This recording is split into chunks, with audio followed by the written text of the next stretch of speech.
وَلِلَّهِ الْأَسْمَاءُ الْحُسْنَى فَادْعُوهُ بِهَا نحمده ونصلي على رسوله الكريم اما بعد فاعوذ بالله من الشيطان الرجيم بسم الله الرحمن الرحيم رب اشرح لي صدري ويسر لي امري واحلل عقدة من لساني يفقهوا قولي۔ آج ہم انشاءاللہ اللہ سبحانہ وتعالیٰ کے نام الوکیل پر بات کریں گے۔ الوکیل، وکالت کرنے والا، کارساز، کام بنانے والا، وہ جس پر پورا اعتماد کیا جا سکے، جو بھروسے کے لائق ہے۔ حقیقت یہ ہے کہ اللہ سبحانہ وتعالیٰ نے اپنی مخلوق کو پیدا کیا اور وہ اکیلا ہی ان کے تمام امور کا ذمہ دار ہے۔ ہر چیز کا انتظام اسی کے ہاتھ میں ہے اور اپنی تمام مخلوق کی تمام ضروریات میں وہی ان کو کافی ہے۔ اس لیے مخلوق کو بھی چاہیے کہ وہ اسی پر بھروسہ کرے اور اپنے سارے امور، اپنے تمام کام، اپنے تمام افکار، فکر، پریشانیاں اسی کے سپرد کر دیں۔ تو آئیے ہم دیکھتے ہیں کہ قرآن و سنت میں اس نام کے حوالے سے ہمیں کیا تعلیمات ملتی ہیں۔ سب سے پہلی بات تو یہ کہ اللہ سبحانہ وتعالیٰ ہر اعتبار سے اپنے مخلوق کا ضامن ہے، کیونکہ وہی ہر چیز کا خالق ہے۔ اللہ خالق کل شیء وہو علی کل شیء وکیل، کہ اللہ ہی ہر چیز کا خالق ہے اور وہی ہر چیز پر کارساز ہے، یعنی وہی ان سب کا کام بنانے والا ہے۔ ایک اور جگہ پر فرمایا ذالکم اللہ ربکم، یہ ہے اللہ تمہارا رب، لا الہ الا ہو، جس کے سوا کوئی الہ نہیں، خالق کل شیء، جس نے ہر چیز کو بنایا، ہر چیز کا خالق، فاعبدوہ، تم اسی کی عبادت کرو، وہو علی کل شیء وکیل، اور وہ ہر چیز پر وکیل ہے، ہر چیز کو کرنے والا ہے، ہر چیز کا کارساز ہے۔ پھر اسی طرح یہ ہے کہ ہر جاندار کی ذمہ داری اسی پر ہے اور اس کا منتظم بھی وہی ہے، اور وہی ان سب کو کنٹرول بھی کیے ہوئے، یعنی صرف منتظم نہیں، صرف ضامن نہیں، بلکہ ان کا کنٹرول بھی اللہ تعالیٰ کے ہاتھ میں ہے۔ قرآن مجید میں ہود علیہ السلام کے بارے میں آتا ہے کہ کس طرح انہوں نے پریشانی کے عالم میں اپنے رب پر بھروسہ کیا اور کہنے لگے انی توکلت علی اللہ ربی و ربکم ما من دابۃ الا هو آخذ بناصیتها، میں نے بے شک اللہ پر ہی توکل کیا، یعنی تمہاری مخالفتوں اور تمہاری اذیتوں کے جواب میں میرا بھروسہ اپنے رب پر ہے، جو میرا بھی پروردگار ہے اور تمہارا بھی رب ہے۔ کوئی جاندار ایسا نہیں جس کی پیشانی کے بال اس کے ہاتھ میں نہ ہو، یعنی تم میرا کیا بگاڑ لوگے، تم مجھے کیا نقصان دے سکتے ہو، تم زیادہ سے زیادہ مجھے کتنا تنگ کرو گے، ستاؤ گے، بالآخر تو اللہ سبحانہ وتعالیٰ تم سب سے نمٹنے کے لیے مجھے کافی ہے، اور وہی ہر چیز پر کارساز ہے، یعنی اس کے ہوتے ہوئے مجھے کسی بھی چیز کی فکر نہیں، کوئی بھی پریشانی نہیں، کیونکہ وہ سب کچھ دیکھ بھی رہا ہے اور سب اس کے ہاتھ میں ہے۔ پھر اسی طرح ساری مخلوق کا رازق بھی اللہ ہی ہے، اور اس اعتبار سے بھی وہی ان کے کام بنانے والا ہے۔ نبی صلی اللہ علیہ وسلم نے فرمایا اگر تم اللہ پر ویسا توکل کرو جیسا توکل کرنے کا حق ہے تو وہ تمہیں اسی طرح روزی دے جیسے پرندوں کو دیتا ہے۔ وہ صبح کے وقت بھوکے نکلتے ہیں اور شام کو پیٹ بھرے ہوئے آتے ہیں، اور حقیقت میں یہ ایک زبردست مثال ہے اللہ سبحانہ وتعالیٰ پر توکل کی، کہ کس طرح وہ اپنے گھروں سے نکلتے ہیں اور ان کے پاس کچھ بھی نہیں ہوتا، نہ کوئی روپیہ پیسہ ہوتا ہے اور نہ ہی انہیں کچھ علم ہوتا ہے کہ انہیں روزی کے لیے کہاں جانا ہے، لیکن جب وہ نکلتے ہیں، کوشش کرتے ہیں، اڑ کر کبھی ایک درخت پہ بیٹھتے ہیں، کبھی دوسرے پر، تو بالآخر اپنی مطلوبہ چیز پا لیتے ہیں۔ اس سے ہمیں اللہ سبحانہ وتعالیٰ پر بھروسہ کرنے کا مفہوم بھی بہت اچھی طرح سمجھ میں آتا ہے کہ پہلے کوشش کی جائے اور پھر اس کے بھروسے پر ہی سب کام چھوڑ دیا جائے، یعنی کہ وہی اصل میں رزق دے گا۔ کوشش انسان کی لیکن کام بنانے والا وہ ہے۔ اسی طرح بندہ جب اللہ تعالیٰ کی عبادت کرتا ہے تو اللہ سبحانہ وتعالیٰ اس کی خاص حفاظت کرتا ہے، اور جب اللہ سبحانہ وتعالیٰ سے وہ منہ موڑ لیتا ہے تو پھر اللہ تعالیٰ بھی اس کو اس کے نفس کے حوالے اور بعض اوقات لوگوں کے حوالے کر دیتا ہے۔ حدیث میں آتا ہے، نبی صلی اللہ علیہ وسلم نے فرمایا، جان بوجھ کر نماز ترک مت کیا کرو، نہ چھوڑا کرو، اس لیے کہ جو شخص جان بوجھ کر نماز چھوڑ دیتا ہے اس سے اللہ کی ذمہ داری ختم ہو جاتی ہے۔ اس کے برعکس 6 خصلتوں والا، 6 کام کرنے والا اللہ تعالیٰ کے ذمے میں ہوتا ہے، اللہ تعالیٰ ان کی خاص حفاظت فرماتا ہے۔ رسول اللہ صلی اللہ علیہ وسلم نے فرمایا، 6 خصائل ایسے ہیں کہ اگر کوئی مسلمان کسی ایک سے متصف ہو کر فوت ہو جائے تو اللہ تعالیٰ کے ذمے ہے کہ اسے ضرور جنت میں داخل کرے، یعنی اللہ تعالیٰ اس کی آخرت میں کامیابی کی راہیں اس کے لیے آسان فرما دے گا، اس کا کام بنا دے گا۔ نمبر 1، وہ آدمی جو جہاد کرنے کے لیے نکلا اور اسی راستے میں فوت ہو گیا، اللہ تعالیٰ ایسے آدمی کی جنت کا ضامن ہے۔ دوسرے، ایسا آدمی جو کسی جنازے کے پیچھے چلا، اگر اسی راستے میں فوت ہو گیا تو اس کا ذمہ دار بھی اللہ تعالیٰ ہے، یعنی وہ ایک نیکی کے راستے میں تھا، اسے بھی اللہ تعالیٰ جنت عطا فرمائے گا۔ تیسرے، وہ آدمی جو کسی بیمار کی تیمارداری کرنے کے لیے گیا اور یہی کام کرتے ہوئے اگر فوت ہو گیا تو اس کا ذمہ دار اللہ تعالیٰ ہوگا۔ چوتھے، وہ آدمی جس نے اچھی طرح وضو کیا پھر ادائیگی نماز کے لیے مسجد کی طرف نکلا، اگر اسی راستے میں فوت ہو گیا تو اللہ تعالیٰ اس کا ضامن ہوگا، یعنی مسجد میں جانے والا بھی دراصل اللہ تعالیٰ کے راستے میں ہوتا ہے، یعنی گویا جو شخص اللہ کی راہ میں نکلتا ہے، اللہ تعالیٰ کی رضامندی کے کام کرنے کے لیے نکلتا ہے، وہ اللہ تعالیٰ کی خاص حفاظت میں ہوتا ہے۔ پھر 5ویں، وہ آدمی جو مسلمانوں کے کسی امام کے پاس آیا تاکہ اس کی پش پناہی اور تعظیم و تکریم کرے، اگر وہ اسی میں فوت ہو گیا تو اللہ تعالیٰ اس کا ضامن ہوگا۔ 6، وہ آدمی جو گھر میں رہتا ہے، یعنی گھر سے نکلا نہیں، لیکن نہ وہ کسی مسلمان کی غیبت کرتا ہے اور نہ کسی کے لیے غصے یا سزا کا باعث بنتا ہے، اگر وہ اسی حالت میں فوت ہو گیا تو اس کی جنت کا ضامن بھی اللہ تعالیٰ ہے، یعنی اللہ سبحانہ تعالیٰ اس پر بھی اپنی رحمت کرے گا کیونکہ وہ ایک اچھی زندگی بسر کر رہا ہے۔ انسان خواہ گھر کے اندر ہو یا گھر سے باہر ہو، اصل چیز جو قابل غور ہے وہ یہ ہے کہ انسان اللہ کا کتنا اطاعت گزار اور فرما بردار ہے، اور جو بندہ اللہ کا فرما بردار ہوتا ہے اللہ تعالیٰ وہ اللہ تعالیٰ کے خاص بندوں میں شمار ہوتا ہے، اور اللہ تعالیٰ کے اوپر ذمہ عائد ہوتا ہے کہ وہ اس کے کام بنائے۔ جیسے ایک قرآن مجید کی آیت میں بھی آتا ہے، وَلَيَنْصُرَنَّ اللَّهُ مَن يَنْصُرُهُ، اللہ تعالیٰ ضرور اس کی مدد کرے گا جو اللہ کی مدد کرے گا، یعنی اللہ کے دین کی مدد کرے گا۔ ایک اور جگہ پر فرمایا، إِن تَنْصُرُوا اللَّهَ يَنْصُرْكُمْ وَيُثَبِّتْ أَقْدَامَكُمْ، اگر تم اللہ کی مدد کرو گے تو اللہ تعالیٰ تمہاری مدد کرے گا، تمہارے کام بنا دے گا اور تمہارے قدم جما دے گا، یعنی تمہیں حق پر قائم رکھے گا،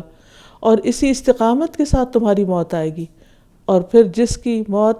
ایمان پر ہو، حق پر ہو، پھر اس کے لیے آگے کے راستے آسان ہو جاتے ہیں۔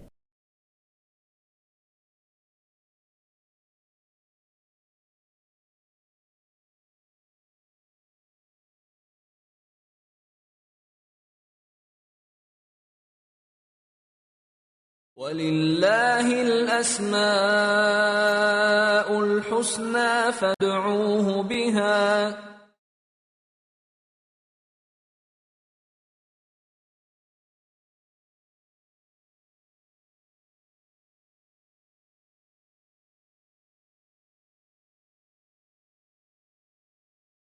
وَلِلَّهِ الْأَسْمَاءُ الْحُسْنَى فَادْعُوهُ بِهَا۔ حقیقت یہ ہے کہ ایمان والوں کا وکیل اللہ ہے، وہ اسی کی ذات پر بھروسہ کرتے ہیں، اپنے تمام امور کو اس کے حوالے کر دیتے ہیں۔ انسان کے ذمہ تو کوشش کرنا ہے اور اس کا نتیجہ اللہ کے ذمہ ہے۔ جب انسان کوشش اور محنت کے بعد باقی چیز اللہ تعالیٰ کے سپرد کر دیتا ہے تو اس سے نہ اس کے اندر فخر اور غرور پیدا ہوتا ہے۔ جب وہ کچھ اچیو کر لیتا ہے تو وہ سمجھتا ہے کہ یہ سب اللہ سبحانہ و تعالیٰ کی رحمت اور فضل سے اس کو حاصل ہوا ہے، اور نہ ہی وہ کسی طرح بھی پریشان ہوتا ہے، کیونکہ اسے معلوم ہے کہ اس کے ذمے صرف کوشش کرنا ہے، نتیجہ تو اللہ کے ذمہ ہے۔ اور اگر اللہ تعالیٰ بندے کے حق میں بہتر ہی چاہے گا اور اس کام کا ہونا اس کے حق میں بہتر سمجھے گا تو وہ کام ہو جائے گا، اور اگر کسی وجہ سے نہیں بھی ہوتا تو بھی ایسا شخص پریشان اس لیے نہیں ہوتا کہ اس نے اپنی ذمہ داری ادا کر دی، کوشش پوری کر لی۔ پھر اسی طرح یہ ہے کہ جب انسان اللہ پر بھروسہ کرتا ہے تو انسان اللہ سے دعا بھی کرتا ہے اور اس کا مسلسل اللہ تعالیٰ کے ساتھ ایک تعلق رہتا ہے۔ اس کے برعکس اگر انسان یہ سمجھتا ہے کہ جو کچھ وہ کر رہا ہے وہ سب اس کے زور بازو کا نتیجہ ہے یا اس کی کوشش اور محنت ہے، تو ایسی صورت میں اگر وہ کام نہیں ہوتا تو وہ مایوس ہو جاتا ہے، کانفیڈنس اس کا ختم ہو جاتا ہے، اور بعض اوقات وہ اللہ سبحانہ تعالیٰ سے بھی ناراض ہو جاتا ہے، اللہ سے دعا بھی نہیں کرتا، اور اگر دعا بھی کرتا ہے تو اس صورت میں بھی پورے یقین کے ساتھ نہیں کرتا۔ ہمارے دین میں توکل کا جو کانسیپٹ ہے یہ بہت ہی خوبصورت ہے کہ جس میں ایک اعتدال ہے، ایک طرف بندے کی کوشش اور دوسری طرف نتائج کی ذمہ داری اللہ سبحانہ تعالیٰ کے ہاتھ میں۔ تو مومنوں کو ہمیشہ اللہ تعالیٰ پر توکل کرنا چاہیے۔ نبی صلی اللہ علیہ وسلم کو ارشاد ہے، اللہ تعالیٰ فرماتے ہیں وَلَا تُطِعِ الْكَافِرِينَ وَالْمُنَافِقِينَ وَدَعْ أَذَاهُمْ وَتَوَكَّلْ عَلَى اللَّهِ وَكَفَى بِاللَّهِ وَكِيلًا۔ آپ کافروں اور منافقوں کی بات نہ مانیے، یعنی وہ آپ کو اپنی خواہشات کا پیروکار بنانا چاہتے ہیں تو آپ ان کے پیچھے نہ چلیے، ان کو خوش نہیں کیجیے اور ان کی ایذا رسانی کی پرواہ نہ کیجیے۔ یعنی اگر وہ آپ کو پریشرائز کریں یا کسی بھی قسم کی جسمانی یا روحانی تکلیف دیں تو بھی آپ اس تکلیف کو محسوس نہ کیجیے اور اللہ پر بھروسہ کیجیے، اپنے معاملات اللہ کے سپرد کر دیجیے، اور کام بنانے کو اللہ ہی کافی ہے۔ یعنی ان کی تکلیفوں اور اذیتوں کی وجہ سے آپ کا مشن رکنا نہیں چاہیے، اور یہ باتیں بنا کر آپ کے کام کو کوئی نقصان نہیں دے سکتے۔ وقتی طور پر ایک امتحان ہے، اس پر صبر کر کے معاملات اللہ کے سپرد کرنا ضروری ہے۔ پھر اسی طرح اللہ تعالیٰ نے آپ کو ایک اور موقع پر تلقین کی، رب المشرق والمغرب لا الہ الا ہو فاتخذہ وکیلا، کہ وہ مشرق اور مغرب کا مالک ہے، یعنی پوری کائنات اس کے ہاتھ میں ہے، ہر چیز اس کے قبضے قدرت میں اور اس کے اختیار میں ہے، اس کے سوا کوئی الہ نہیں، آپ اسی کو اپنا کارساز بنائیے۔ یعنی اتنا بڑا رب، مالک اور بادشاہ جو ہر چیز پر پوری قدرت رکھتا ہے، آپ اپنے امور اس کے سپرد کیجیے۔ ایک اور جگہ پر فرمایا فَتَوَكَّلْ عَلَى اللَّهِ إِنَّكَ عَلَى الْحَقِّ الْمُبِينِ، بس اللہ پر بھروسہ کیجیے، یقیناً آپ واضح حق پر ہیں، یعنی آپ کا حق پر ہونا کوئی چھپی ہوئی بات نہیں ہے، آپ جو کچھ کر رہے ہیں بالکل درست کر رہے ہیں۔ اور ویسے بھی توکل جو ہے وہ اللہ پر ایمان لانے کی علامت ہے، یعنی انسان اپنے ایمان کی تصدیق کس طرح کر سکتا ہے کہ واقعی وہ اللہ کو مانتا ہے۔ ایک تو یہ کہ انسان کوئی کام کر کے یہ سمجھے کہ جو کچھ کیا سب میں نے کیا ہے، میری محنت ہے، میری کوشش ہے، میری ساری ایفرٹ لگی ہے، اور دوسرے یہ ہے کہ محنت میں نے کی ہے لیکن اس کا پھل اللہ نے مجھے دیا ہے، اللہ کے فضل اور اللہ کی تائید اور اللہ کی مشیت کے ساتھ یہ سب کچھ ہوا ہے، کیونکہ اللہ تعالیٰ قرآن مجید میں فرماتے ہیں وَمَا تَشَاءُونَ إِلَّا أَن يَشَاءَ اللَّهُ رَبُّ الْعَالَمِينَ، کہ کوئی کام نہیں ہوتا صرف تمہارے چاہنے سے جب تک کہ اللہ سبحانہ وتعالیٰ نہ چاہے، اور یہ ایک حقیقت ہے۔ تو جب ایک انسان اس حقیقت کو مان لیتا ہے تو دراصل اللہ تعالیٰ پر ایمان لانے کا ثبوت بھی دیتا ہے۔ اللہ تعالیٰ فرماتے ہیں جب موسیٰ علیہ السلام نے اپنی قوم سے کہا وَقَالَ مُوسَىٰ يَا قَوْمِ إِن كُنتُمْ آمَنْتُمْ بِاللَّهِ فَعَلَيْهِ تَوَكَّلُوا إِن كُنتُمْ مُسْلِمِينَ، اور موسیٰ نے کہا اے میری قوم اگر تم اللہ پر ایمان لائے ہو تو اسی پر بھروسہ کرو، اب گھبراؤ نہیں، پریشان نہ ہو اگر تم فرما بردار ہو۔ پھر اسی طرح توکل جنت میں لے جانے والی قوم کی علامت ہے۔ نبی صلی اللہ علیہ وسلم نے فرمایا جنت میں کچھ ایسی قومیں داخل ہوں گی جن کے دل نرم مزاجی اور توکل علی اللہ میں پرندوں کے دلوں کی طرح ہوں گے، یعنی اللہ پر بھروسہ کرنے والے ہوں گے۔ پھر انسان کو یہ بھی یقین ہونا چاہیے کہ ہر قسم کا نفع اور نقصان اللہ کے ہاتھ میں ہے، اور اللہ تعالیٰ اپنے بندے کو جو بھی عطا کرتا ہے وہ اس کی حکمت پر مبنی ہوتا ہے، اور وہی چیز بندے کے حق میں فائدہ مند ہوتی ہے۔ بعض اوقات لوگوں سے ڈراتے ہیں یا بعض توہمات کا شکار ہو جاتے ہیں اور اللہ تعالیٰ کے سوا دوسروں کو نفع نقصان کا مالک سمجھنے لگتے ہیں، تو توکل اس چیز کی بھی تردید کر دیتا ہے۔ قرآن مجید میں آتا ہے ان ارادنی اللہ بدر هل ہن کاشفات ضرہ او ارادنی برحمت هل ہن ممسکات رحمتہ قل حسبی اللہ علیہ یتوکل المتوکلون۔ اگر اللہ مجھے کوئی تکلیف پہنچانا چاہے تو تمہارے معبود اس کی پہنچائی ہوئی تکلیف کو کیا دور ہٹا سکتے ہیں؟ یا اگر وہ مجھ پر رحمت کرنا چاہے تو کیا وہ اس کی رحمت کو روک سکتے ہیں؟ ان سے کہو مجھے اللہ کافی ہے، یعنی نفع نقصان کا اصل مالک وہی ہے اور بھروسہ کرنے والے اسی پر بھروسہ کرتے ہیں۔ تو زندگی میں کوئی بھی معاملہ ہو، خواہ ذاتی یا دین سے متعلق یا لوگوں سے متعلق، تو انسان تمام امور میں صحیح راستہ اختیار کرے، اللہ تعالیٰ کے بتائے ہوئے طریقے پر چلے اور پھر معاملہ اللہ کے سپرد کر دے اور اللہ کے فیصلوں پر راضی بھی ہو جائے۔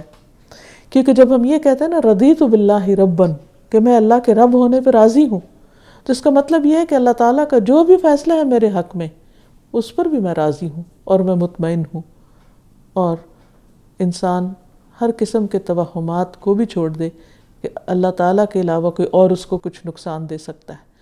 کوئی بھی فائدہ یا نقصان کسی انسان کی طرف سے یا کسی سبب سے انسان کو جب ہی ہوتا ہے جب اصل میں اللہ سبحانہ وتعالیٰ اس کا اذن دیتا ہے۔ اللہ تعالیٰ نے نبی صلی اللہ علیہ وسلم کا نام بھی المتوکل رکھا۔ تورات میں آتا ہے کہ اللہ تعالیٰ نے فرمایا اے نبی بے شک ہم نے آپ کو گواہی دینے والا، بشارت دینے والا، امی عربوں کی حفاظت کرنے والا بنا کر بھیجا۔ آپ میرے بندے ہیں اور میرے رسول ہیں، میں نے آپ کا نام متوکل رکھا ہے۔ تو اس سے یہ پتہ چلتا ہے کہ یہ اتنی خوبصورت صفت ہے کہ جس کو اللہ تعالیٰ نے اپنے نبی صلی اللہ علیہ وسلم کے لیے پسند فرمایا۔ اور حقیقت یہ ہے کہ آپ ہر معاملے میں اللہ پر بھروسہ کرتے تھے، رزق کے معاملے میں، اسی طرح مدد لینے کے معاملے میں، مشکلات کے حل ہونے کے معاملے میں، اچھے اخلاق کو اختیار کرنے کے معاملے میں، ہر چیز میں آپ اللہ سبحانہ وتعالیٰ پر ہی بھروسہ کرنے والے تھے کہ سب کچھ دینے والا دراصل وہی ہے۔ کیونکہ اللہ تعالیٰ کو وکیل ماننے کا مطلب ہی یہی ہے کہ انسان اپنے ہر معاملے میں اللہ کو اپنے لیے کافی سمجھے، جیسا کہ ہر پیغمبر کا طریقہ رہا ہے۔ اور جب کوئی شخص ایسا کرتا ہے تو اسے اللہ سبحانہ وتعالیٰ کی محبت نصیب ہوتی ہے۔ قرآن مجید میں اللہ تعالیٰ فرماتے ہیں ان اللہ یحب المتوکلین، بے شک اللہ تعالیٰ توکل کرنے والوں سے محبت رکھتا ہے، یعنی جو اللہ پر بھروسہ کرتے ہیں، اللہ تعالیٰ کے ساتھ ایک تعلق قائم کرتے ہیں اور اسی کو اپنا سب کچھ سمجھتے ہیں، ایسے لوگ اللہ کے محبوب بن جاتے ہیں، اور ایسے لوگوں کو پھر اللہ کافی ہو جاتا ہے، کیونکہ اللہ تعالیٰ خود وعدہ فرماتے ہیں وَتَوَكَّلْ عَلَى اللَّهِ وَكَفَى بِاللَّهِ وَكِيلًا، اللہ پہ بھروسہ کرو اور اللہ کام بنانے کے لیے کافی ہے۔ پھر اسی طرح یہ ہے کہ جب انسان توکل کی صفت اپناتا ہے تو اس کے اندر بہادری پیدا ہوتی ہے، اس کے اندر اور بھی بہت سے اچھے اخلاق پیدا ہو جاتے ہیں۔ انس بن مالک سے روایت ہے کہ رسول اللہ صلی اللہ علیہ وسلم تمام لوگوں سے زیادہ خوبصورت اور تمام لوگوں سے زیادہ سخی تھے اور تمام لوگوں سے زیادہ بہادر بھی تھے۔ ایک رات مدینہ منورہ والے گھبرا گئے اور جس طرف سے آواز آ رہی تھی لوگ اس طرف چل پڑے، تو آپ صلی اللہ علیہ وسلم ان لوگوں کو واپس آتے ہوئے ملے، یعنی آپ اس سے پہلے چکر لگا کے آ رہے تھے، اور آپ اس آواز کی طرف سب سے پہلے تشریف لے گئے، یعنی جس سے لوگ ڈر گئے تھے۔ آپ ابو طلحہ کے گھوڑے پر سوار تھے جس کی پیٹھ ننگی تھی، آپ کی گردن میں تلوار تھی اور فرما رہے تھے مت گھبراؤ مت گھبراؤ، یعنی آپ خود سب سے پہلے اس خطرے کو دیکھنے بھانپنے کے لیے گئے تھے کہ یہ کس قسم کی آواز ہے اور یہ سب کیا ہو رہا ہے۔ اور اس خطرے کو دیکھنے کے لیے آپ کا نکلنا دراصل آپ کے توکل کرنے ہی کی علامت تھی۔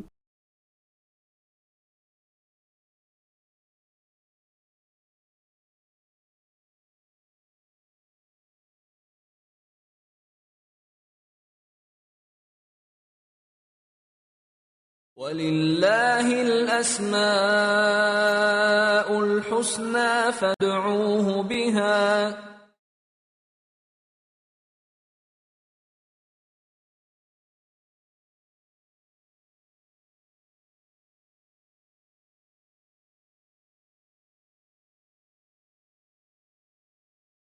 وَلِلَّهِ الْأَسْمَاءُ الْحُسْنَى فَادْعُوهُ بِهَا۔ جو لوگ اللہ پر توکل کرتے ہیں وہ شیطان کے شر اور ہتھ کنڈوں سے بھی محفوظ رہتے ہیں، اور ایسے لوگوں پر شیطان کا کچھ بھی زور نہیں چلتا۔ اللہ تعالیٰ فرماتے ہیں إِنَّهُ لَيْسَ لَهُ سُلْطَانٌ عَلَى الَّذِينَ آمَنُوا وَعَلَى رَبِّهِمْ يَتَوَكَّلُونَ۔ اس کا ان لوگوں پر کوئی بس نہیں چلتا جو اپنے رب پر ایمان لائے اور اپنے رب پر بھروسہ کرتے ہیں، کیونکہ جب ایک انسان اللہ پر اعتماد کر لیتا ہے تو پھر اللہ کا ہر فیصلہ قبول کرنا آسان ہو جاتا ہے۔ ایسے میں اگر وہ فیصلہ مرضی کے خلاف بھی ہو تو انسان کا دل چھوٹا نہیں ہوتا اور وہاں شیطان کو کام کرنے کا موقع نہیں ملتا، کیونکہ انسان یہ سمجھتا ہے کہ میرے رب کا جو بھی فیصلہ میرے حق میں ہے وہ اچھا ہی ہے، کیونکہ رب اپنے بندوں پر ظلم نہیں کرتا۔ اور اس طرح انسان کے اندر سے وہم اور بدشگونی وغیرہ بھی چلی جاتی ہے، جو کہ شیطان کے طریقہ کار ہے انسان کو شرک میں مبتلا کرنے کے لیے۔ عبداللہ بن مسعود کہتے ہیں کہ رسول اللہ صلی اللہ علیہ وسلم نے فرمایا نحوست پکڑنا شرک ہے، یعنی وہم کا شکار ہونا یا کسی چیز کو اپنے لیے منحوس سمجھنا، اور نہیں ہے ہم میں سے کوئی مگر اس کو یہ وہم ہو جاتا ہے، لیکن اللہ تعالیٰ توکل کے ذریعے اس چیز کو ختم کر دیتا ہے۔ یعنی ہر ایک کے دل میں شیطان وسوسہ ضرور ڈالتا ہے کہ اس کھانے کی وجہ سے یا اس انسان کی وجہ سے یا فلاں چیز کی وجہ سے تمہیں کوئی نقصان ہو جائے گا، فلاں کی نظر لگ جائے گی یا کوئی اور چیز اس کے دل میں کھٹک جاتی ہے۔ تو یہ کھٹک آنی تو ایک نیچرل سی بات ہے، لیکن اس کھٹک کا علاج کیا ہے، اس بدگمانی اور بدشگونی کا علاج کیا ہے؟ اللہ سبحانہ وتعالیٰ پر بھروسہ کہ میرا رب میرے لیے کافی ہے اور اس کے نام سے کوئی بھی چیز مجھے نقصان نہیں دے سکتی۔ اسی لیے جو لوگ اللہ پر توکل کرتے ہیں اور اللہ سبحانہ وتعالیٰ کو اپنا کارساز سمجھتے ہیں، وہ ہر قسم کے شر سے اپنے آپ کو اللہ کے اذن سے محفوظ رکھتے ہیں، اللہ ہی کا نام لے کر۔ اسی لیے ہم دیکھتے ہیں کہ یعقوب علیہ السلام جب اپنے بیٹوں کو روانہ کر رہے ہیں تو ان کو ایک تلقین کرتے ہیں کہ اے بچوں تم سب ایک دروازے سے داخل نہیں ہونا مصر میں، کہ کہیں ایسا نہ ہو کہ لوگوں کی نظر میں آ جاؤ، لیکن ساتھ ہی کہتے ہیں کہ وما اغنی عنکم من اللہ من شیء، میں اللہ سے تمہیں کچھ بھی فائدہ نہیں دے سکتے، نہیں اگر اللہ تعالیٰ نے تمہارے حصے میں کوئی یا تمہارے حق میں کوئی نقصان لکھا ہے تو میں اس سے تمہیں نہیں بچا سکتا، ہاں میں ایک تدبیر ضرور کر سکتا ہوں۔ ان الحکم الا للہ، فیصلہ سارا اللہ کے اختیار میں ہے۔ علیہ توکلت وعلیہ فلیتوکل المتوکلون، اسی پر میں نے بھروسہ کیا اور بھروسہ کرنے والوں کو اسی پر بھروسہ کرنا چاہیے، اور جو اللہ پر بھروسہ کرتے ہیں پھر اللہ تعالیٰ ان کو کافی ہو جاتا ہے۔ اور اللہ تعالیٰ پر بھروسہ کرنے کی وجہ سے انسان کا نقصان بھی پورا ہو جاتا ہے، وقتی طور پر ٹیسٹ آتا ہے، آزمائش ہوتی ہے، لیکن اللہ تعالیٰ کا وعدہ ہے کہ جو مجھے کارساز بنائے گا میں اس کے لیے کافی ہوں، تو پھر وہ نقصان بھی بعد میں فائدے میں بدل جاتا ہے۔ اسی طرح انسان کے لیے توکل کی وجہ سے آخرت میں بھی بہت بڑے اجر کا وعدہ ہے۔ اللہ تعالیٰ فرماتے ہیں وَلَأَجْرُ الْآخِرَةِ أَكْبَرُ لَوْ كَانُوا يَعْلَمُونَ الَّذِينَ صَبَرُوا وَعَلَىٰ رَبِّهِمْ يَتَوَكَّلُونَ، اور البتہ آخرت کا اجر بہت بڑا ہے کاش وہ جانتے ہوتے۔ یعنی دنیا کے فائدوں کے مقابلے میں آخرت کا فائدہ تو بہت ہی زبردست ہے، لیکن یہ فائدہ کس کو ملتا ہے؟ کون اس کو پا سکتے ہیں؟ جن کے اندر یہ دو خوبیاں ہوں۔ نمبر ایک الذین صبروا، وہ لوگ جو مشکلات پر صبر کریں، وعلی ربہم یتوکلون، اور اپنے رب پر وہ توکل کرتے ہیں، یعنی مشکل سے نبٹنے کے لیے کوشش کے بعد معاملہ اللہ کے سپرد کر دیتے ہیں۔ ایسے لوگوں کو پھر اس مشکل سے نکلنے کی راہ مل جاتی ہے، یا کچھ اس میں دیر ہو جاتی ہے، دونوں ہی صورتوں میں وہ اللہ تعالیٰ پر اپنا پورا اعتماد کرتے ہیں اور صبر سے کام لیتے رہتے ہیں۔ اور حقیقت یہ کہ صبر اور توکل ساتھ ساتھ بھی ہوتے ہیں۔ پھر اسی طرح توکل کرنے والوں کے لیے جنت کا وعدہ ہے، وَالَّذِينَ آمَنُوا وَعَمِلُوا الصَّالِحَاتِ لَنُبَوِّئَنَّهُم مِّنَ الْجَنَّةِ غُرَفًا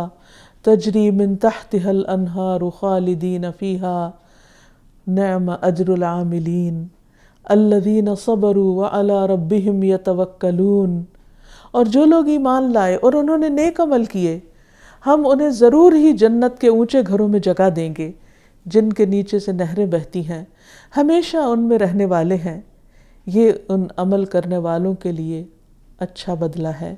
جنہوں نے صبر کیا اور اپنے رب پر بھروسہ کرتے ہیں۔ یعنی یہ توکل اتنی بڑی چیز ہے کہ جو بالآخر انسان کو ہمیشہ کی کامیابی سے دوچار کرتا ہے۔ پھر اسی طرح توکل جنت میں بغیر حساب کتاب کے داخلے کا ذریعہ بھی ہے۔ نبی صلی اللہ علیہ وسلم نے فرمایا، میری امت کے 70,000 لوگ بغیر حساب کے جنت میں جائیں گے،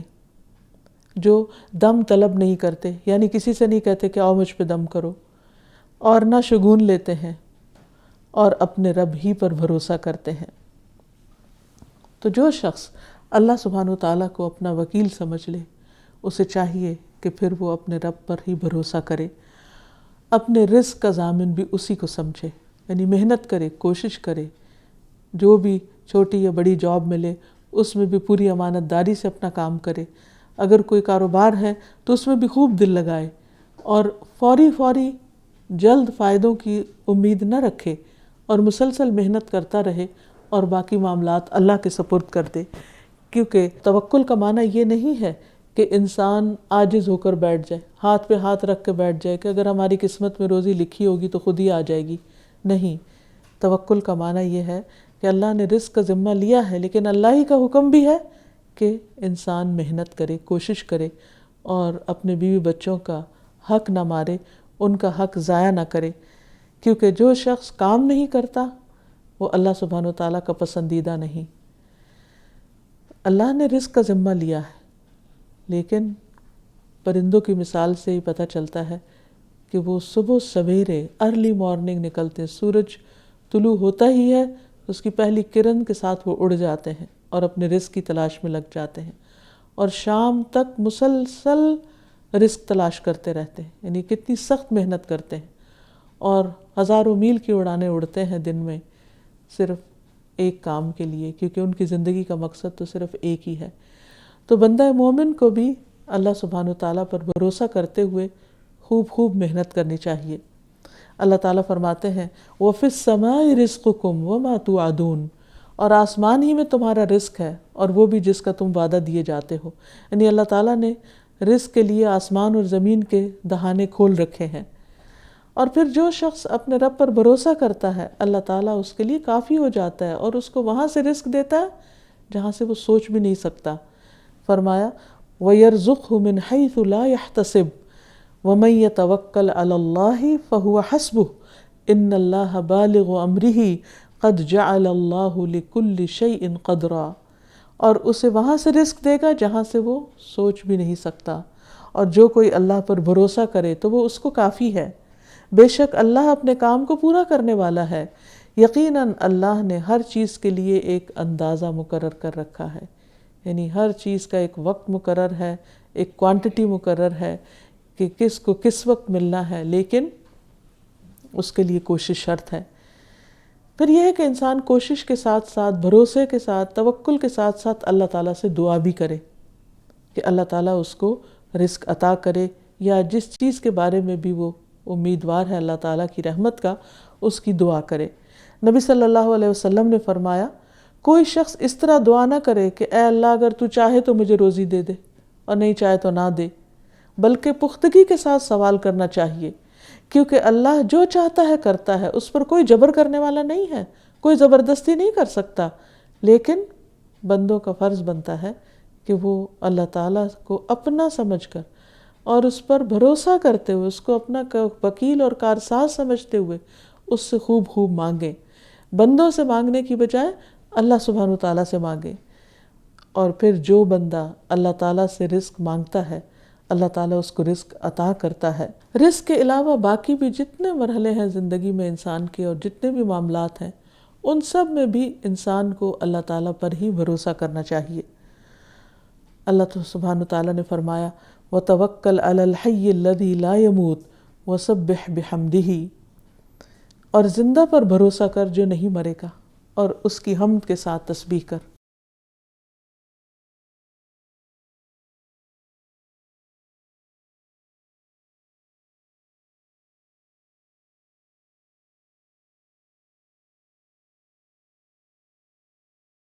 وَلِلَّهِ الْأَسْمَاءُ الْحُسْنَى فَادْعُوهُ بِهَا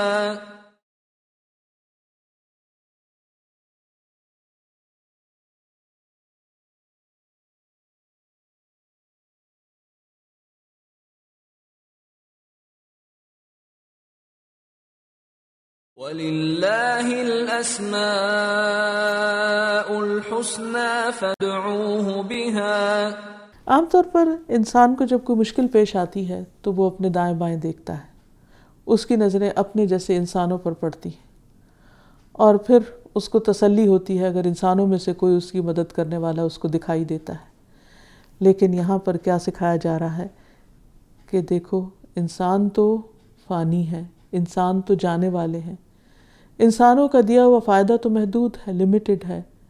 انسان کو بھروسہ انسانوں پر نہیں، اللہ سبحانہ وتعالیٰ پر کرنا چاہیے۔ وَتَوَكَّلْ عَلَى الْحَيِّ الَّذِي لَا يَمُوتُ، اس زندہ ہستی پر بھروسہ کرو جس کو کبھی موت نہیں آئے گی، سب بھی دنیا سے چلے جائیں تو وہ باقی ہے، اسے تو اونگ بھی نہیں آتی، وہ تو ایک لمحے کے لیے بھی اپنے بندوں سے غافل نہیں ہوتا، اس لیے اس پر بھروسہ کرو۔ وَسَبِّحْ بِحَمْدِهِ، اور اس کی حمد کے ساتھ اس کی تسبیح کرتے رہو۔ پھر اسی طرح اللہ تعالیٰ نے بنی اسرائیل کو بھی یہی تلقین کی تھی، فرمایا وَآتَيْنَا مُوسَى الْكِتَابَ وَجَعَلْنَاهُ هُدًى لِبَنِي إِسْرَائِيلَ أَلَّا تَتَّخِذُوا مِن دُونِي وَكِيلًا،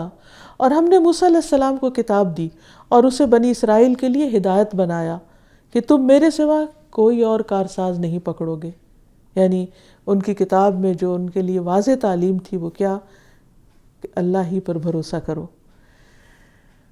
اب دیکھنا یہ ہے کہ کن کن چیزوں پر اللہ تعالیٰ پر بھروسہ کیا جا سکتا ہے رزق کے علاوہ، عمومی طور پر بھروسے کے علاوہ۔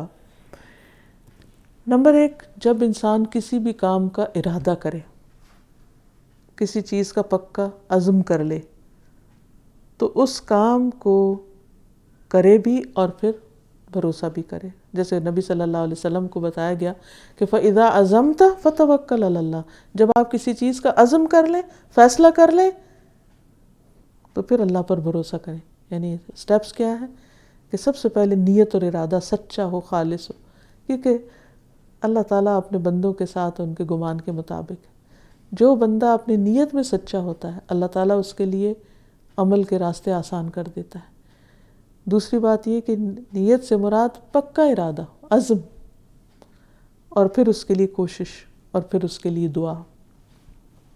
پھر اسی طرح جب شیطان انسان کے اندر وسوسے ڈالے اور اس کے لیے چیزوں کو مشکل بنا کر پیش کرے اور اس کی ہمت توڑے، اس وقت بھی انسان کم ہمتی کا ثبوت نہ دے، بلکہ اللہ پر بھروسہ رکھے کہ میرے ساتھ میرا رب ہے، اور اس پر بھروسہ کرتے ہوئے میرے لیے ہر مشکل آسان ہو جائے گی۔ اللہ تعالیٰ فرماتے ہیں انما النجوى من الشیطان لیحزن الذین آمنوا وليس بضارهم شیئا الا باذن اللہ وعلی اللہ فلیتوکل المؤمنون۔ یہ سرگوشی تو شیطان ہی کی طرف سے ہے، یعنی جب لوگوں کو انسان وسپر کرتے دیکھتا ہے تو سمجھتا ہے شاید یہ میرے خلاف کوئی بات کر رہے ہیں، تاکہ وہ ان لوگوں کو غم میں مبتلا کرے جو ایمان لائے، حالانکہ وہ اللہ کے حکم کے بغیر انہیں ہرگز کوئی نقصان پہنچانے والا نہیں، اور اللہ ہی پر پس لازم ہے کہ مومن بھروسہ کریں۔ یعنی انسان جب اپنے ماحول کے اندر دل توڑنے والے، دل شکن حالات دیکھے، لوگوں کے رویے ایسے دیکھے کہ جہاں سے کوئی سپورٹ انسان کو نہ ملے، بلکہ اس بات کا احساس ہونے لگے کہ شاید یہ لوگ نقصان پہنچائیں گے، اور وہ کوششیں بھی کریں، تو بھی انسان کو ہمت نہیں ہارنی چاہیے، اللہ پر بھروسہ رکھنا چاہیے۔ پھر اسی طرح بدشگونی کا علاج بھی انسان اللہ پر توکل کر کے کرے۔ رسول اللہ صلی اللہ علیہ وسلم نے فرمایا جب تمہیں کسی کے بارے میں برا گمان ہو جائے تو اس کی چھان بین نہ کرو، اور جب تمہیں کسی سے حسد ہو تو ظلم مت کرو، یعنی حسد ہونے لگے تو پھر ظلم نہ کرو، یعنی کہ وہ دل میں اگر ایک برا خیال آ گیا کسی کے بارے میں تو الگ بات ہے، لیکن اس پر ایکشن نہ ہو۔ اور جب تم کو اپنے کسی کام کے بارے میں بدشگونی ہو جائے تو اس کام کو جاری رکھو۔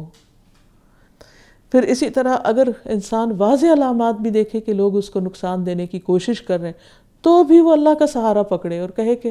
میرے ساتھ میرا رب ہے، کسی کی سازشیں اور چالیں مجھے نقصان نہیں دے سکتی۔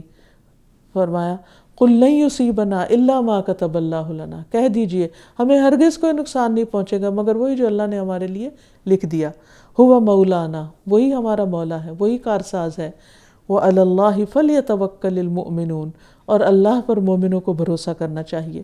اسی طرح لوگوں کی اذیتوں اور لوگوں کی تکلیف دہ باتوں پر، لوگوں کی الزام تراشی پر جب لوگ بے رخی اختیار کر جائیں، انسان کو چھوڑ جائیں، انسان تنہائی محسوس کرے تو اس وقت بھی وہ کہے کہ میں تنہا نہیں ہوں، میرے ساتھ میرا رب ہے، حسبی اللہ و نعم الوکیل۔ نبی صلی اللہ علیہ وسلم کو تسلی دی گئی، فَإِن تَوَلَّوْا فَقُلْ حَسْبِيَ اللَّهُ لَا إِلَٰهَ إِلَّا هُوَ عَلَيْهِ تَوَكَّلْتُ وَهُوَ رَبُّ الْعَرْشِ الْعَظِيمِ۔ پھر اگر یہ لوگ آپ سے اعراض برت رہے ہیں، آپ سے منہ پھیر رہے ہیں، آپ سے بے رخی کر رہے ہیں، تو آپ ان سے کہہ دیجئے کہ مجھے میرا اللہ کافی ہے، یعنی سارے انسانوں کے مقابلے میں میرا رب مجھے کافی، کیونکہ اگر سارے انسان مل کر بھی کسی کو کوئی نقصان دینا چاہے تو دے نہیں سکتے مگر یہ کہ اللہ چاہے۔ فرمایا جس کے سوا کوئی الہ نہیں، میں اسی پر بھروسہ کرتا ہوں، اور وہ عرش عظیم کا رب ہے، اتنا بڑا رب، اس کے ہوتے ہوئے مجھے کوئی نقصان نہیں دے سکتا۔ پھر اسی طرح انسان کو بعض اوقات زندگی کے کچھ معاملات میں کچھ ڈیسیژن لینے پڑتے ہیں، جیسے کسی جھگڑے کے موقع پر کوئی صلح کا معاملہ کرنا پڑتا ہے تو اس میں بھی اللہ پر بھروسہ کرنا چاہیے۔ اللہ تعالیٰ فرماتے ہیں وَإِن جَنَحُوا لِلسَّلْمِ، اگر تمہارے دشمن صلح کی طرف مائل ہو فَاجْنَحْ لَهَا وَتَوَكَّلْ عَلَى اللَّهِ، تو آپ بھی ان کی طرف مائل ہوں اور اللہ پر توکل کر لیں، وہ تو انشاءاللہ خیر کے کام میں پھر نقصان نہیں ہوگا۔ اسی طرح جب دشمنوں کا خوف ہو تو اس وقت بھی جیسے موسیٰ علیہ السلام نے اپنی قوم سے کہا تھا کہ تم اللہ پر بھروسہ کرو۔ پھر اسی طرح یہ ہے کہ نبی صلی اللہ علیہ وسلم نے دجال کے مقابلے میں بھی اللہ پر بھروسہ کرنے کو کہا۔ رسول اللہ صلی اللہ علیہ وسلم نے فرمایا تمہارے بعد ایک گمراہ کن کذاب آئے گا جس کے سر میں پیچھے سے شکنیں بنی ہوئی ہوں گی، اور بے شک وہ یہ دعویٰ کرے گا کہ میں تمہارا رب ہوں۔ سو جو شخص یہ کہہ دے کہ تو ہمارا رب نہیں ہے، ہمارا رب تو اللہ ہے، ہم اسی پر توکل کرتے ہیں اور رجوع کرتے ہیں، اور ہم تیرے شر سے اللہ کی پناہ میں آتے ہیں، تو دجال کو اس پر تسلط حاصل نہیں ہوگا۔ یعنی جو لوگ اللہ پر بھروسہ کریں گے دجال ان کو نقصان نہیں دے سکے گا۔ اور پھر یہ یاد رہے کہ توکل کے بھی درجات ہیں اور اس کے کچھ مراحل ہوتے ہیں، اور ان میں سے سب سے پہلا مرحلہ ہے اللہ کی طرف توجہ کرنا، یعنی ہر حال میں اللہ کی طرف رجوع کرنا، لوٹنا، یعنی انسان کو کوئی بھی چیز پیش آئے تو فوراً اس کا دھیان اللہ کی طرف جائے۔ نمبر 2 اسباب اختیار کرنا، یعنی اللہ کی طرف دھیان جا کر مدد مانگ کر فوراً کوشش شروع کر دے، کیونکہ کوشش جو ہے وہ توکل کے منافی نہیں۔ ایک شخص نبی صلی اللہ علیہ وسلم کے پاس آیا اور اس نے پوچھا کہ کیا میں اونٹ باندھ کر توکل کروں یا بغیر باندھے اللہ پہ بھروسہ کروں؟ تو آپ نے فرمایا اعقل و توکل، کہ پہلے تم اونٹ باندھو اور پھر توکل کرو، اور پھر یہ کہ اسباب اختیار کرنے کی ترغیب بھی دی جائے۔ جیسے یمن کے لوگ جب حج پر آتے تھے تو زاد راہ نہیں لاتے تھے، تو قرآن مجید میں حکم نازل ہوا وَتَزَوَّدُوا فَإِنَّ خَيْرَ الزَّادِ التَّقْوَىٰ، کہ زاد راہ لے کے چلو، یعنی حج پہ جا رہے تو اپنا سامان سفر ساتھ لو، کیونکہ یہ تقویٰ کے زیادہ قریب بات ہے۔ کیونکہ یمن کے لوگ یہ کہتے تھے بس اللہ کے راستے میں اللہ خود ہی رزق دے گا، تو اس پر کہا گیا کہ نہیں، پہلے کوشش کرو، باقی پھر اللہ کے اوپر بھروسہ کرو۔ پھر اسی طرح یہ کہ انسان تقدیر پر راضی رہے اور اللہ تعالیٰ کی فرما برداری کرتا رہے۔ بعض اوقات انسان اللہ سے مدد بھی مانگتا ہے، بھروسہ بھی کرتا ہے، لیکن حالات کچھ اور ہو جاتے ہیں جو وہ نہیں چاہتا، تو ایسے میں بھی انسان کو تسلی رکھنی چاہیے کہ اللہ تعالیٰ کے ہر فیصلے میں بھلائی ہے۔ پھر اسی طرح انسان کو آزمائش میں سکون مل جاتا ہے جب وہ اللہ تعالیٰ کو اپنے لیے کافی سمجھتا ہے۔ وَلِلَّهِ مَا فِي السَّمَاوَاتِ وَمَا فِي الْأَرْضِ وَكَفَى بِاللَّهِ وَكِيلًا۔ نبی صلی اللہ علیہ وسلم بھی اللہ پر بھروسہ کرتے تھے۔ ہود علیہ السلام نے اللہ تعالیٰ پر بھروسہ کیا، نوح علیہ السلام نے اللہ تعالیٰ پہ بھروسہ کیا، ابراہیم علیہ السلام کو جب آگ میں پھینکا گیا تو انہوں نے اس وقت اللہ سبحانہ وتعالیٰ پر بھروسہ کیا۔ موسیٰ علیہ السلام نے اللہ سبحانہ وتعالیٰ پہ ہمیشہ توکل کیا۔ آل فرعون کا مومن بندہ بھی اللہ پر توکل کرتا ہے۔ حضرت حاجرہ علیہ السلام جو ہیں، جب ان کو مکہ کی بے آب و گیا وادی میں چھوڑا گیا تو اس وقت انہوں نے اللہ پر توکل کیا۔ موسیٰ نے موسیٰ علیہ السلام کے سلسلے میں ان کو دریا میں پھینک کر اللہ سبحانہ وتعالیٰ پر توکل کیا۔ ہم سب کو بھی اللہ سبحانہ وتعالیٰ پر ہی توکل کرنا چاہیے اور اسی سے دعا کرنا چاہیے، اور کثرت سے پریشانی کے وقت حسبنا اللہ و نعم الوکیل پڑھتے رہنا چاہیے۔ اس سے انسان کے دل کو کافی تسلی ہو جاتی ہے، اور باقی دعائیں بھی جو اللہ سبحانہ وتعالیٰ پر بھروسے کی ہیں وہ مانگتے رہنا چاہیے۔ اپنے آپ کو، اپنے آل و اولاد کو، اپنے مال و متاع، اپنی ہر چیز کو اللہ کے سپرد کر دینا چاہیے۔ وَكَفَى بِاللَّهِ وَكِيلًا، اور اللہ کا کارساز ہونا ہم سب کے لیے کافی ہے۔ اللہ تعالیٰ ہماری مدد فرمائے۔ وآخر دعوانا ان الحمد للہ رب العالمین۔ السلام علیکم ورحمۃ اللہ وبرکاتہ۔